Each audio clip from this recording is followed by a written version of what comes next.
The first time I met Evelyn Reed, she shook my hand, gave me that dazzling smile of hers, and said, "We're a community of good neighbors here, Mr. Hayes." A year later, her contractors were pouring 15 feet of her new garage foundation directly onto my property. Turns out, her definition of a good neighbor was someone who didn't mind giving up their backyard without a fight. She was about to find out I wasn't that kind of neighbor. Let me back up. My name is Arthur Hayes. Most folks just call me Art. For 45 years, I was an architect. I lived in a world of blueprints and building codes, a world where every line had a purpose and every angle was a promise. When my wife passed and the silence in our big city house became too loud, I sold it. I bought a modest, well-built home in a community called Lakeside, Meadows. It was managed by a Homeowners Association, an HOA, which at the time seemed like a guarantee of the one thing I craved: order. I wanted my golden years to be quiet. I wanted to read my books, tend to my small garden, and watch the sun set over the lake without a lick of drama. For the first year, that's exactly what I got.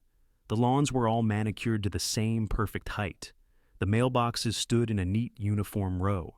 It was peaceful, it was predictable, and it was all ruled by Evelyn Reed. Evelyn wasn't just the president of the HOA, she was the HOA.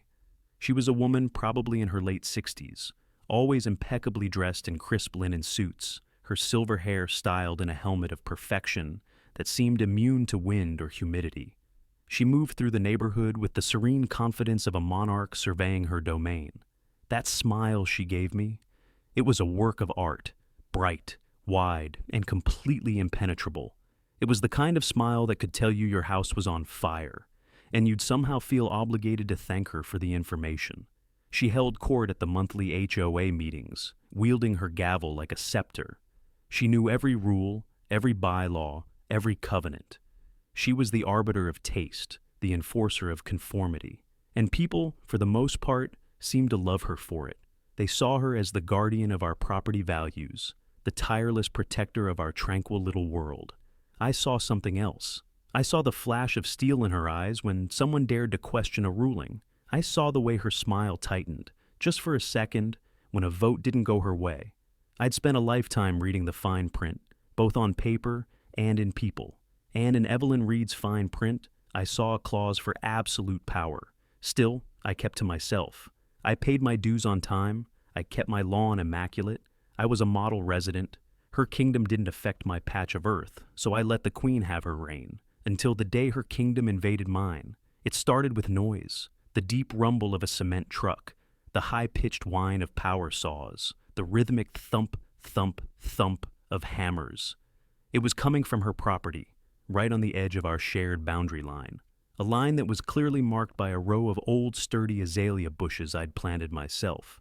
I didn't think much of it at first. People do renovations. It's their right. I just closed my study window and turned up the volume on my classical music. But the noise went on for days, then weeks. The sheer scale of it started to feel substantial. One Saturday morning, coffee in hand, I decided to take a closer look. I walked to the edge of my backyard, stopping just before the azaleas, and my heart did a slow, heavy turn in my chest.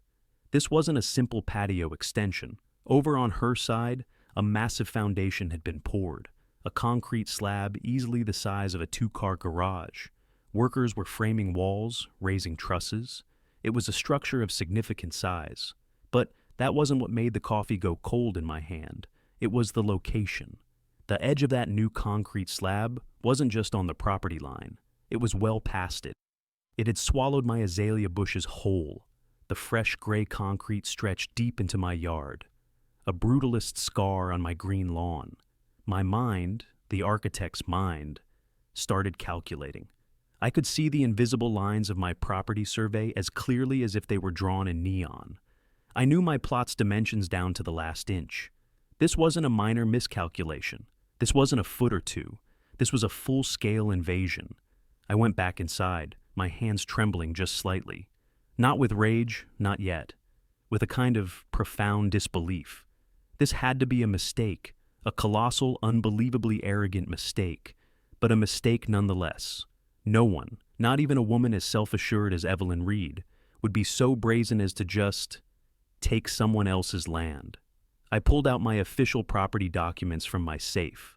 The survey map, with its notarized stamps and crisp, clear lines, felt cool and reassuring in my hands. I took a tape measure from my workshop. Then, I walked back outside, my heart pounding a steady, heavy rhythm against my ribs. I walked onto my lawn, right up to the edge of the new construction. I knelt, hooking the end of the tape measure to the old metal survey pin that still sat, half buried, in the corner of my lot. I unspooled the tape, letting it run straight along the line where my azaleas used to be. The number on the tape measure, right where the edge of her new foundation sat, was 15 feet. 15 feet. She had built on 15 feet of my land. Land I owned, land I paid taxes on, land that was, according to every law in this country, mine. I stood there for a long time, the tape measure still in my hand. The sounds of the hammers and saws faded into a dull roar. And in that moment, I knew with a cold, hard certainty that settled deep in my bones. This was no mistake. This was a declaration. The Queen had decided to expand her castle, and my little patch of earth was simply in her way. My first instinct wasn't to yell. 45 years of dealing with contractors, city planners, and stubborn clients had taught me that the man who loses his temper loses. No, my first instinct was to be methodical, to be prepared. I went back inside, laid my notarized survey map on the kitchen table, and put on a fresh collared shirt. I was going to approach this like a business meeting, a very serious, very unwelcome business meeting. I walked over to her house, my property map rolled up in my hand like a baton. The foreman of the construction crew, a burly man with a sunburnt neck, saw me coming and gave me a wary look. I ignored him. My business was with the Queen herself. She was on her back patio, sipping iced tea from a tall, elegant glass, observing the work with a look of serene satisfaction. She saw me approach, and that dazzling smile clicked into place. "Art, how lovely to see you out and about," she chirped, as if I were just dropping by for a neighborly chat. "Evelyn," I said, my voice calm and even. "We have a problem." I unrolled the map on her pristine glass patio table. I pointed to the clear black line that marked the boundary between our properties. Then I pointed to the fresh concrete slab, now just 50 feet away from us. "Your new foundation," I said, keeping my finger steady on the map, "is 15 feet inside my property line." She didn't even glance at the map. Not once. She just took a slow, deliberate sip of her tea, her eyes twinkling with something that looked dangerously like amusement. "Oh, Art," she said, her voice dripping with condescension. "Don't be so dramatic. It's just a little adjustment." "A 15-foot adjustment is not little, Evelyn. It's my land. This map is a legal, notarized document." She finally leaned forward, but only to push the map away with the tips of her manicured fingers, as if it were something distasteful. "Paperwork can be so rigid, don't you think? The truth is, the old line was awkward. It cut the corner of this lot in a very unappealing way. The board and I discussed it, and we agreed that a slight realignment would be a vast improvement to the community's overall aesthetic." I stared at her, dumbfounded. The sheer, unadulterated arrogance of it was breathtaking. "The board? Evelyn, the HOA board doesn't have the authority to realign legally owned property. You can't just vote to take my land because you think it looks better." "We're all neighbors here, Art," she said, her smile becoming a little tighter, a little more fixed. "We have to be flexible for the greater good. It's a much more practical layout now. You should be pleased." Pleased? She thought I should be pleased that she had stolen a piece of my backyard. "I'm not pleased," I said, my voice dropping. "I want the construction stopped, now, and I want that slab removed from my property." For the first time, the mask slipped, the smile vanished, and the steel I'd always seen in her eyes came to the forefront. "That's not going to happen," she said, her voice flat and cold. "The project has been approved. The concrete has been poured. It's done." She stood up, signaling the end of our conversation. "You're making this far more complicated than it needs to be, Art. I suggest you go home and think about what it means to be a part of a community." I walked back to my house, my mind reeling. She hadn't denied it. She had admitted it, justified it, and dared me to do something about it. Fine, I would. The next morning, I typed up a formal, official complaint. I cited the specific property laws that had been violated. I attached a certified copy of my survey map. I detailed my conversation with Evelyn, quoting her dismissal of my legal ownership. I sent it via certified mail to the Lakeside Meadows HOA Board of Directors, demanding an immediate cease and desist on the construction and a formal response within 10 business days. Exactly 7 days later, I received a letter in my mailbox. It was on the HOA's thick, creamy letterhead. The letter was short. It stated that the board had reviewed my grievance and, after careful consideration, found it to be without merit. It cited an obscure bylaw, Section 9, Article C, which apparently gave the board the right to authorize minor boundary adjustments for the purpose of community enhancement. It was signed by the entire board, all 5 of them. They were a wall of steel, and Evelyn was the one holding the hammer. And then the harassment began. It started small. A letter in my mailbox, 2 days after the board's rejection. A photograph of my trash can was attached. I had, according to the letter, placed it at the curb at 6:55 a.m. for the 7 a.m. pickup. A violation. A $25 fine. A week later, another letter. This time, it was my garden hose. It was not coiled in a perfectly circular fashion, as stipulated by the aesthetic code. $50 fine. Then it was the wind chimes my late wife had loved, which had hung on my porch for over a year. Suddenly they were an unapproved auditory nuisance. $100. It was a slow, methodical campaign of psychological warfare. Every week, a new, absurd violation, a new fine. I felt like I was being watched constantly, my every move scrutinized, waiting for the slightest misstep. It was designed to wear me down, to make my life so unpleasant that I would either give up or sell my house and leave. The poison started to spread. My next-door neighbor on the other side, a friendly fellow named Bob, who I often chatted with over the fence, suddenly stopped making eye contact. When I'd wave, he'd give a curt nod and hurry inside. I saw him talking to Evelyn on her lawn one afternoon. She was smiling that sweet smile, patting his arm. I didn't need to hear the words. I knew what she was doing. She was painting me as the villain, the troublemaker, the old crank who was disrupting their perfect, peaceful community. I was being isolated, pushed out. They weren't just trying to take my land anymore. They were trying to take my peace of mind. One evening, I sat at my kitchen table, the pile of violation notices spread out before me. The fines now totaled over $300. Outside, I could hear the faint sound of her contractors packing up for the day. The frame of her new garage was up now, a dark skeleton looming over my property line in the twilight. I looked at the letters. I looked at the structure taking shape on my land, and I realized I had been a fool. I had tried to fight this with reason. I had tried to fight it by following their rules, but their rules were designed for only one outcome, for them to win. It was time to find a new set of rules. It was time to find a lawyer. I didn't just open the phone book. That's not how I operate. An architect doesn't pick a contractor at random. You find the specialist with the right tools for the job. I spent the next 2 days in my study, not reading books, but scouring legal databases and online reviews. I wasn't looking for a real estate lawyer. I was looking for a giant killer, someone who specifically fought corrupt homeowners associations. And that's how I found the name Chloe Martinez. Her office wasn't in some high-rise glass tower. It was a modest second-floor walk-up over a bookstore downtown. The space was bright, modern, and uncluttered. No mahogany desks or dusty law tomes, just clean lines and focused energy. And then she walked in. Chloe Martinez couldn't have been a day over 35. She was sharp, energetic, with dark, intelligent eyes that seemed to take in everything at once. She wasn't what I expected, but as she gave me a firm handshake and a confident smile, I felt the first flicker of something I hadn't felt in weeks: hope. "Mr. Hayes," she said, gesturing for me to sit. "You said on the phone that your HOA is giving you some trouble."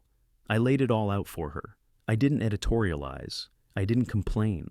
I just presented the facts, the way I would present a case to a zoning board. I showed her the survey map. I showed her the deed to my property. I showed her the HOA's letter rejecting my complaint, the one citing the absurd community enhancement clause. And finally, I laid the stack of violation notices on her desk. She listened patiently, her expression unreadable. She examined each document, her focus absolute. When I finished, she leaned back in her chair, tapping a pen against her legal pad. "The land grab is blatant," she said, her voice calm. "The harassment is textbook. I've seen it a dozen times. They're trying to bleed you dry and make you miserable until you just go away." "So, what do we do?" I asked. "Do we sue for the property line?" Chloe smiled, a quick, sharp smile that was the polar opposite of Evelyn's. "Mr. Hayes, art, suing just for the land is what they expect. We'd get tied up in court for a year. You'd probably win, but you'd be out thousands in legal fees, and they would have made your life a living hell in the meantime. It's a war of attrition, and they have the home field advantage." She leaned forward, and her eyes lit up with a fire that told me I had come to the right place. "We're not going to play their game," she said. "We're going to change the game entirely. This isn't just about your 15 feet of land anymore. A woman like Evelyn Reed, a board this compliant. This kind of arrogance is never an isolated incident. It's a symptom of a deeper rot." She picked up her pen. "We're not just going on the defense. We're going on the attack. We are going to petition the court for full discovery. We're not just asking for documents related to your property. We are demanding access to everything from the last 5 years. Every board meeting minute, including the private executive sessions, every financial statement, every contract they've signed with every vendor, and most importantly, every single email exchange between the board members." I felt a slow grin spread across my face. "You think they're hiding something?" "I know they're hiding something," she corrected me gently. "People like Evelyn Reed don't build empires, no matter how small, without burying a few bodies in the foundation. Our job is to start digging." The next day, a legal courier delivered a thick packet to the Lakeside Meadows HOA office. It was no longer a complaint from a disgruntled resident. It was a formal legal demand, backed by the power of the court. The reaction was immediate. My phone rang. It was Chloe. "They're already fighting it," she said, a note of satisfaction in her voice. "Their lawyer is calling our request overly broad, burdensome, and irrelevant. They're trying to stonewall us." I stood by my window, looking out at the half-finished garage that squatted on my lawn.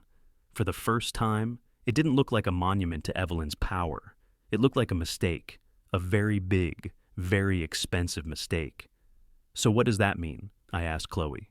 I could almost hear her smile over the phone. "It means," she said, "that we've officially hit a nerve, and we're about to find out exactly what they're so desperate to protect." What followed was a 2-week legal skirmish fought entirely on paper. The HOA's lawyer, a slick character from a big downtown firm, filed motion after motion to block our discovery request. He argued it was a fishing expedition, that it was an invasion of the board's privacy, that it was completely disproportionate to a simple property line dispute. Chloe countered every single one. Her arguments were sharp, concise, and brilliant. She wasn't arguing about my 15 feet of land anymore. She was arguing that the board's pattern of behavior, the immediate rejection of a valid claim, followed by a coordinated campaign of harassment, suggested a systemic abuse of power. The documents, she argued, were not irrelevant. They were essential to proving a pattern of malice. It felt like an eternity. Every day, I'd walk past that garage, which was now fully framed and roofed. Every other day, another ridiculous fine would appear in my mailbox. A new one claimed the oil stain on my driveway, no bigger than a quarter, was a chemical hazard, $50. I paid every single one, documenting the check, the date, and the absurd reason. I was building my own file. Finally, the day came. We had a hearing before a judge. I sat in the back of the courtroom while Chloe presented our case. She was magnificent, calm, professional, but with an underlying passion for justice that was impossible to ignore. The HOA's lawyer was smooth and condescending, but the judge, a no-nonsense woman in her 60s, wasn't impressed by his charm. She looked at the evidence, my survey, the board's dismissive letter, the stack of petty violations. Then she looked at the HOA's lawyer. "Counselor," the judge said, her voice dry as dust, "it appears your clients are either breathtakingly incompetent or they are deliberately targeting this man. Either way, I think a little transparency is in order. Motion for discovery is granted. You have 1 week to produce the documents." The victory felt monumental. Exactly 1 week later, a delivery truck pulled up to Chloe's small office. They unloaded 12 banker's boxes, filled to the brim with paper. Financial records, meeting minutes, contracts, correspondence. They also handed over a hard drive containing the digital files, including the emails. It was a mountain. "Well," Chloe said, looking at the tower of boxes that now filled her conference room, "they wanted to bury us in paperwork. Let's hope they buried themselves in the process." And so, our work began. For the next 3 weeks, I spent more time in Chloe's office than I did in my own home. My architect's eye for detail, for finding the one misplaced line in a 1,000-page blueprint, had found a new purpose. We lived on stale coffee and takeout sandwiches. We waded through an ocean of paper, our highlighters bleeding yellow, pink, and green onto page after page. At first, it was a slog. Endless pages of mind-numbing minutes from meetings discussing lawn maintenance and the color of acceptable holiday decorations. But slowly, patterns began to emerge. The first crack appeared in the financial statements. "Look at this," I said to Chloe one evening, pointing to a line item in the 2023 budget. "Community Beautification Project, Phase 1, $150,000. "That's a lot for planting flowers," she murmured, peering over my shoulder. I flipped through more pages. "Here it is again in 2024. Landscape Enhancement, Phase 2, $200,000. The descriptions were incredibly vague, but the payments were all very specific. They were all made out to the same company, Reed & Sons Construction. Chloe raised an eyebrow. "Reed, as in Evelyn Reed?" A quick search on the state's business registry gave us our answer. The owner of Reed & Sons Construction was listed as one Thomas Reed. A little more digging on social media, and we found a photo of Evelyn at a family barbecue, her arm slung around a man she referred to in the caption as, "My wonderful big brother, Tom." "Well, well, well," Chloe whispered, a slow grin spreading across her face. "Our queen isn't just grabbing land. She's been using the HOA's treasury as her own family piggy bank." That one discovery opened the floodgates. We now knew what to look for. We cross-referenced every payment made to Reed & Sons with the HOA's meeting minutes. We found that Evelyn had personally championed these beautification projects, insisting her brother's company was the only one that could handle the job with the necessary care. There was never a competitive bidding process. It was blatant, shameless corruption. But there was more. While reviewing the property records associated with these projects, Chloe noticed something else. 2 other minor boundary adjustments had been approved by the board in the last 3 years. Both times, the adjustments benefited friends of Evelyn on the board, and both times, the adjacent property owners, the ones who lost a few feet of their land, had sold their homes and moved away within a year. We found their names, we tracked them down. I spoke to one of them on the phone, a retired schoolteacher who now lived in Arizona. Her voice trembled with a rage that was still fresh after 2 years. "They made our lives a nightmare," she told me. "Fines every week, nasty rumors. They said our dog barked too much, that our grandkids were too loud. It was all lies. We couldn't take it anymore.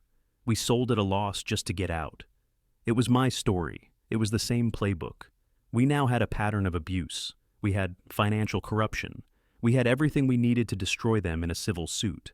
But Chloe was still searching for the final, definitive link.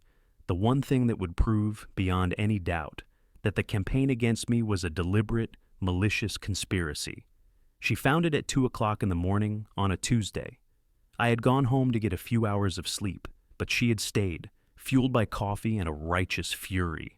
My phone buzzed on my nightstand. It was a text from her. I found it. "The smoking gun. Get down here." When I arrived, she was sitting in the quiet, empty office, her face illuminated by the glow of her computer screen. She didn't say a word. She just pointed. On the screen was an email. To Frank Miller, HOA Vice President. From Evelyn Reed. Date 3 days after I filed my initial complaint. Subject, the Hayes problem. The email read, "Frank, as we discussed, the Hayes complaint needs to be handled decisively. The garage project cannot be delayed. I need you to instruct the Architectural Review Committee to start enforcement immediately. Be creative. Lawn, paint, noise, trash. I don't care what it is. We need to make his life so unpleasant that he either gives up this foolish crusade or decides to sell. We need to send a message that this kind of behavior will not be tolerated in our community. Let's make sure he gets it, loud and clear. Evelyn, I read it once, then twice. My blood ran cold. There it was, in black and white. The order, the conspiracy, the malicious intent laid bare in her own arrogant words. This wasn't just a byproduct of her land grab. It was a weapon she had deliberately aimed at me. I looked at Chloe. Her eyes were blazing. This was never about a garage, I said, my voice barely a whisper. No, she replied, her voice filled with a cold, hard finality. This was about power, and we now have everything we need to burn her kingdom to the ground. The days leading up to the annual HOA meeting felt like the heavy charged calm before a thunderstorm. The final violation notice appeared in my mailbox. Something about the shade of my guest room curtains not being on the approved palette. I didn't even open it. I just placed it on the top of the thick file Chloe and I had compiled. It was Exhibit A in a case that was no longer about curtains or property lines, but about the soul of our community. We didn't file the lawsuit immediately. That wasn't Chloe's plan.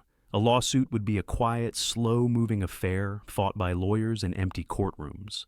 Chloe wanted something more. She wanted a public reckoning. Evelyn's power comes from the perception of the community, she had explained to me in her office. The boxes of evidence now neatly labeled and stacked against the wall. They see her as their protector. We have to show them who she really is, all at once. We have to do it on her stage, in front of her subjects. Her stage was the Lakeside Meadows Community Clubhouse. The night of the annual meeting, the room was packed. It was the only meeting of the year most residents bothered to attend. The one where they voted on the new budget and elected board members. The air was thick with the smell of cheap coffee and a kind of forced suburban pleasantry. I found a seat in the back row. Chloe sat beside me, a slim leather briefcase on her lap. She looked calm, composed, but I could see the focused intensity in her eyes. She was a gladiator waiting for the gates to open. Evelyn and her board sat at a long table at the front of the room, facing the crowd. She was in her element. She wore a sharp cream-colored suit, looking every bit the benevolent leader. She smiled, she laughed, she called residents by their first names. Her vice president, Frank Miller, a portly man with a nervous sweat on his upper lip, sat to her right, nodding along to her every word like a bobblehead doll. The meeting droned on with the usual business, the treasurer's report, the landscaping committee's update. I could feel the tension coiling in my stomach. I saw neighbors who had once been friendly now, giving me wide berth, their eyes sliding away if I happened to look in their direction. The poison had worked. In this room, I was the pariah. Finally, Evelyn tapped her gavel. And that brings us to the final item on our agenda, she said, her voice smooth as silk. New business and open comments from the floor. Her eyes scanned the room, and then, as if by accident, they landed on me. Her smile was a mask of polite concern. I see Mr. Hayes is with us tonight, she said, her voice amplified by the microphone. A low murmur went through the crowd. Mr. Hayes, I know you've had some disagreements with the board's recent decisions. We believe in transparency here. Perhaps you'd like to share your concerns with your neighbors. It was a trap, a public ambush. She wanted me to stand up, to sound like a bitter, angry old man complaining about his lawn. She wanted to humiliate me. I didn't move. I just looked at Chloe. Chloe stood up, her movements fluid and confident. Thank you, Madam President, she said, her voice clear and strong, cutting through the murmuring. My name is Chloe Martinez. I am legal counsel for Mr. Arthur Hayes. And yes, we would like to address the community. A hush fell over the room. The word legal counsel changed the air completely. Evelyn's smile faltered for just a fraction of a second. This wasn't part of her script. Chloe walked to the front of the room, carrying her briefcase. We won't take up much of your time, she said, addressing the crowd. We just have a short presentation. She opened her briefcase and pulled out a small, powerful projector and a laptop. Within a minute, she had it set up, aimed at the large white screen behind the board's table. The faces of Evelyn and her board were suddenly illuminated by the bright, blank square of light. They looked like startled deer. As many of you know, Chloe began, Mr. Hayes has been in a dispute with the board regarding the new structure being built on Mrs. Reed's property. The board has maintained this is a minor issue. We are here tonight to show you that this is not a minor issue. It is, in fact, the tip of a very large, very corrupt iceberg. The first image flashed on the screen. It was my survey map, the property line clearly marked in red. Next to it was an aerial photograph of the garage, showing the 15-foot encroachment. This is Mr. Hayes's land, Chloe said simply. Stolen in plain sight. Evelyn grabbed the microphone. This is a private matter, and this is not the proper forum.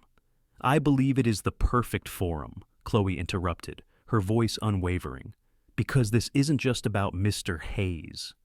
The next slide appeared.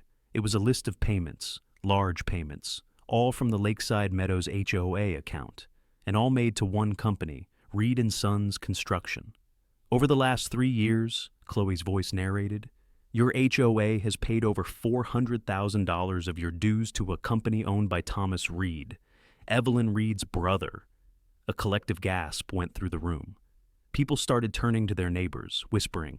Frank Miller, the vice president, began to look physically ill. All of these contracts were approved by the board without a competitive bidding process, a direct violation of your own bylaws, Chloe continued, her voice like a hammer striking a nail. Slide after slide appeared. Bank statements. Inflated invoices for landscaping that never happened. Then came the photos of the 2 other homes, the ones whose owners had been driven out. Chloe read a sworn statement from the retired school teacher in Arizona, detailing the same campaign of harassment I had endured. The mood in the room had shifted from quiet curiosity to a low, angry hum. The faces that had once looked at me with suspicion were now turned to the front table with open hostility. Evelyn was white as a sheet, but she held herself rigid, her hands gripping the edge of the table. These are lies, she hissed into the microphone. Vicious, unfounded lies from a disgruntled resident. Are they? Chloe asked softly. She clicked to the final slide, and there it was. Her email to Frank Miller, projected 10 feet high for everyone to see. Make his life so unpleasant that he either gives up this foolish crusade or decides to sell. We need to send a message. Let's make sure he gets it, loud and clear. Silence. A dead, heavy silence filled the room. You could have heard a pin drop. Every eye was on the screen, reading the words, then shifting to Evelyn's horrified face, then to Frank Miller, who looked like he was about to faint. Someone in the front row stood up. It was Bob, my neighbor who had been avoiding me. Is this true, Evelyn? He asked, his voice shaking with anger. Did you write this? Evelyn opened her mouth, but no sound came out. And then the dam broke. Frank Miller shot to his feet, his chair scraping loudly against the floor.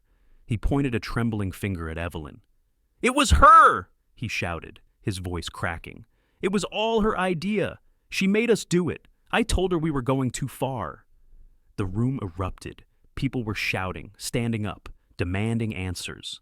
The other board members were shrinking in their seats, trying to become invisible. But all I saw was Evelyn. In the midst of the chaos, she sat perfectly still.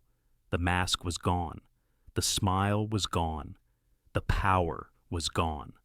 All that was left was a brittle old woman, exposed and utterly defeated under the harsh glare of the projector.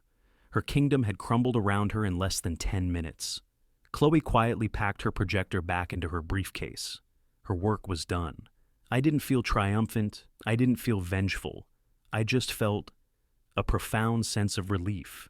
It was the feeling of a heavy weight, one I didn't even realize I had been carrying, finally being lifted. Not just from my shoulders, but from the shoulders of everyone in that room. The storm had broken, and the reign of the Queen was finally over. The aftermath was swift and decisive. The lawsuit we filed the next day was less of a battle and more of a formal surrender. Faced with irrefutable evidence of fraud, embezzlement, and a conspiracy to harass, Evelyn and the entire board resigned immediately. They didn't even attempt to fight it. Their high-priced lawyer, seeing the writing on the wall, negotiated a settlement. The terms were ironclad. The HOA's insurance, after a great deal of pressure, paid for my legal fees and a significant sum in damages for the harassment. The board members involved were personally liable for repaying the money Evelyn had funneled to her brother's company. And, most satisfyingly, the settlement stipulated that Evelyn's illegal garage was to be demolished at her own personal expense within 30 days. But the civil suit was only the beginning. The district attorney's office, tipped off by Chloe, launched their own investigation into the financial fraud. Last I heard, Evelyn and her brother were facing felony charges. Her beautiful house, the one she lorded over us from, now has a large "for sale" sign on the lawn. The Queen was in exile. A week after the settlement was signed, a demolition crew was scheduled to arrive. But something funny happened. The evening before, my neighbor Bob, the one who had been avoiding me, knocked on my door. He was holding a crowbar. "Art," he said, his face etched with embarrassment. "I feel like a fool for believing her. I was wondering if maybe you could use an extra hand tomorrow." By the next morning, it wasn't just Bob. A dozen neighbors, men and women I had only ever exchanged polite nods with, showed up in my yard. They brought sledgehammers, wheelbarrows, and coolers filled with water and beer. They weren't going to let Evelyn have the last word by simply paying someone to clean up her mess. This was personal. We tore that garage down ourselves, piece by piece. Every stud we ripped out, every nail we pulled, felt like an act of liberation. We were dismantling more than just a building. We were tearing down the monument to her arrogance. We were reclaiming our community with our own two hands. We worked all weekend, fueled by a shared sense of purpose I hadn't seen in this neighborhood before. We laughed, we sweated, we told stories. And when the last wall came crashing down, a cheer went up that echoed across the lake. Where the concrete slab had been, there was now just a patch of scarred earth. We didn't leave it that way. We brought in topsoil, raked it smooth, and laid down fresh sod. We planted a small garden in the center, with a simple stone bench. It wasn't my garden or her old yard. It was just ours. A quiet place where that ugly scar used to be. In the weeks that followed, Lakeside Meadows began to heal. An interim board was formed, made up of honest, decent people who were more interested in serving the community than in ruling it. They held open meetings, they were transparent about the budget, and they methodically went through the bylaws, striking out the absurd punitive rules Evelyn had put in place. They asked me to join the board. I politely declined. "I'm an architect," I told them with a smile. "I'm better at building things than at running them." But I did agree to serve on the new Architectural Review Committee. My only condition was that its new motto would be, "Reason, not rules." Now, my mornings are quiet again. I sit on my back porch with my coffee, and I look out over my yard. The grass has grown in thick and green over the spot where the garage once stood. The wind chimes my wife loved are back on my porch, their gentle music no longer a violation, but just a part of the peaceful morning air. I don't hate Evelyn Reed. I don't waste my energy on that. I just see her as a cautionary tale, a story about how power, even on the smallest scale, can corrupt, and how silence in the face of that corruption is a kind of poison. I learned something through all of this. I came here seeking order, but what I found was that true order isn't about rigid control or perfect uniformity. It's about respect. It's about fairness. It's about knowing where the lines are and having the courage to stand your ground when someone tries to cross them. My name is Art Hayes. I'm a retired architect who just wanted a little peace and quiet. Instead, I got a war. But in fighting it, I found something I didn't even know I was looking for. A community. And a damn good one at that.